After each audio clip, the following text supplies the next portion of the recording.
Okay, you guys are gonna have to bear with me. I said yesterday that I would be introducing the BEAU movement and explaining exactly what it means. There's a lot involved, so I had to write it down. So excuse me for not making a lot of eye to camera contact. I'd been in jail about a year when I began writing the charter that is the founding document of the We Must Love Us Foundation.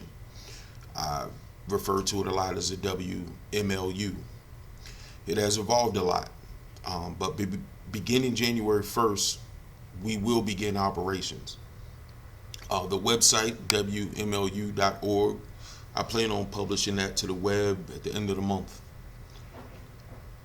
Through it, you'll discover the talents of the rest of the WMLU family, and I'm trying to make a little noise to promote the cause, but you guys haven't seen nothing yet if you're following my social media. But for now, let me explain a critical part of our mission. In addition to the programs we're creating and preparing to facilitate, we're also introducing a complete social activist movement that we call BEAU, B-E-A-U. B is for beautifying the way disadvantaged black people see themselves and black people's roles in life, family, and society. E is for edifying, which means to instruct or uplift morally and spiritually.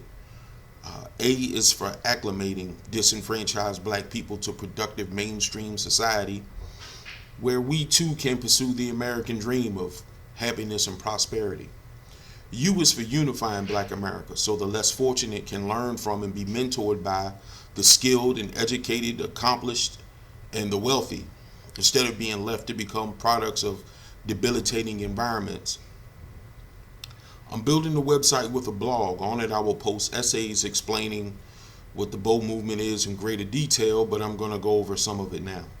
It is also where I will be posting accounting records and other mandatory disclosures for public review. There will be separate essays for each facet of the BEAU. It's important that the public understands what we are about. I also want people to understand that by improving the mindsets and conditions of disadvantaged black people, we make the country better for everyone. If we turn gangbangers, drug dealers, unemployed thugs into productive wage-earning, tax-paying providers and role models, and women who are addicts, giving birth to neurologically damaged children, welfare exploiters, and subsidized housing dwellers into nurturing homemaking mothers who raise children who be respectful and educated and become productive adults, isn't that better for everybody? Tax dollars that are now being allocated to policing, investigating, prosecuting, and incarcerating criminals can be used to better infrastructure, schools, Social Security, Medicaid, and other citizens' needs. The BEAU movement was founded on two basic principles. One, to remind America that its history of dehumanizing racist propaganda and the execution of its strategic agenda to subjugate black people created the conditions that breed black people who are doomed to embrace the institution wherein one willingly and intentionally exists as a second-class citizen in America, aspiring to do no more than survive while exerting as little effort as possible to support themselves and those they are responsible for. They medicate themselves and who refuse to exercise financial responsibility. I call this institution Negadom. Negadom. Yes, it sounds like that other word, and I'm doing that on purpose. I coined this word to avoid being politically incorrect. It might be the only time I'll bother to do this. It's necessary at this time because we need to identify this institution for what it is. This word, Negadom, will enable us to do so with a word that has its own connotation. Nigga has been adopted into the Ebonic lexicon and used with pride. However, we can all listen to the music or watch the movies to identify the common traits of those who identify with this word. As such, Negadom is fitting name for the institution they ascribe to. And before I move on, let me explain that the definition of institution is any established practice law, or custom. So yes, Negadem is its own institution. Since I've already passed the point where the people I'm trying to help want to hear the truths about that I must tell, I will get on to the second principle upon which BEAU was founded. Black people must accept responsibility for our contributions to our oppression, be it by action or inaction.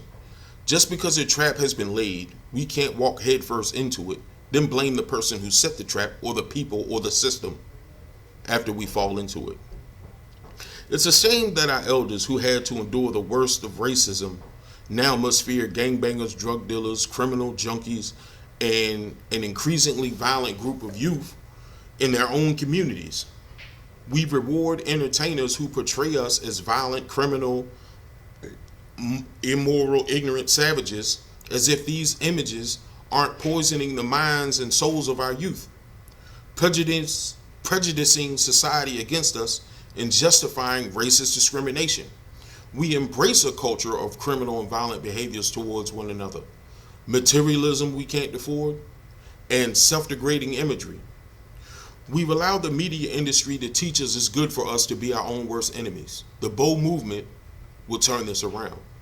We will do this by applying lessons we've learned from community outreach programs executed by the Nation of Islam and the Black Panthers. In addition, I've designed a website to allow for visitors to give us advice on all areas of WMLU operations because I know I'll need guidance from people wiser than myself on a multitude of issues.